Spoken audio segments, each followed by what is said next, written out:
പാലക്കാട് 1/2 കിലോയിലേറെ MDMA-യുമായി യുവാവിനെ എക്സൈസ് സംഘം അറസ്റ്റ് ചെയ്തു. തൃശൂർ പുത്തൂർ സ്വദേശി റെനിൽ രാജാണ് പിടിയിലായത്. ഇയാളിൽ നിന്ന് 538 ഗ്രാം MDMA പിടിച്ചെടുത്തു. ഇയാൾക്ക് ഗോവയിലെ ചൂതാട്ട കേന്ദ്രങ്ങളുമായി ബന്ധമുള്ളതായി എക്സൈസ് ഉദ്യോഗസ്ഥർ പറഞ്ഞു. കോയമ്പത്തൂരിൽ നിന്ന് എറണാകുളത്തേക്ക് പോകുന്ന KSRTC ബസ്സിലായിരുന്നു ഇയാൾ. വാളയാർ പാമ്പാമ്പള്ളത്തുള്ള ടോൾ പ്ലാസയിൽ നടത്തിയ പരിശോധനയിലാണ് ബാഗിൽ നിന്ന് MDMA കണ്ടെടുത്തത്. വിപണിയിൽ 1.5 കോടി രൂപയിൽ ഏറെ വില വരുമെന്ന് എക്സൈസ് സംഘം പറഞ്ഞു. വിപണിയിൽ കൃത്രിമ ഡിമാൻഡുണ്ടാക്കി കൂടുതൽ വിലയ്ക്ക് വിൽക്കുന്നതാണ് ഇവരുടെ രീതി. ഇയാൾക്കൊപ്പം വലിയൊരു സംഘമുള്ളതായി സംശയിക്കുന്നുണ്ടെന്ന് എക്സൈസ് പറഞ്ഞു. റെനിൽ രാജേന്ദ്രൻ ആദ്യമായാണ് എക്സൈസിന്റെ വലയിൽപ്പെടുന്നത്. ഇയാൾക്ക് സവാള കച്ചവടം കൂടിയുണ്ടെന്ന് എക്സൈസ് പറഞ്ഞു.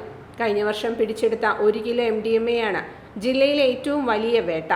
സർക്കിൾ ഇൻസ്പെക്ടർ അജയ്കുമാറിന്റെ നേതൃത്വത്തിൽ നടന്ന റൈഡിൽ സിവിൽ എക്സൈസ് ഓഫീസർമാരായ രജിത്, തൗഫീഖ്, ഹരികൃഷ്ണൻ, സുബിൻ രാജ്, അനീഷ് എന്നിവരും പങ്കെടുത്തു.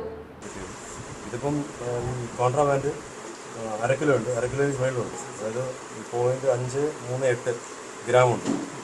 1/2 കിലോ 538 ഗ്രാം ഉണ്ട്. ബ്ലാക്ക് മാർക്കറ്റിൽ ഒരു 1.5 കോടിക്ക് മേളിൽ വരാൻ സാധ്യതയുണ്ട്. ഇത് എവിടുന്ന് എങ്ങോട്ട് കൊണ്ടുവരായിരുന്നു? ഇത് എറണാകുളത്തോട്ട് കൊണ്ടുപോയായിരുന്നു, കോയമ്പത്തൂർ. ഇയാൾക്ക് വലിയ വേറെ കേസാണ്. കൂടുതലും സ്വാഭാവികമായിട്ടും യൂത്ത് ആൾക്കാർക്ക് തന്നെയാണ്, യുവജനങ്ങൾക്ക് കോളേജ്. ഡോട്ട് വ്യൂ ന്യൂസ്, കാഴ്ചകളാണ് ലോകം, കണ്ടു തുടങ്ങുക.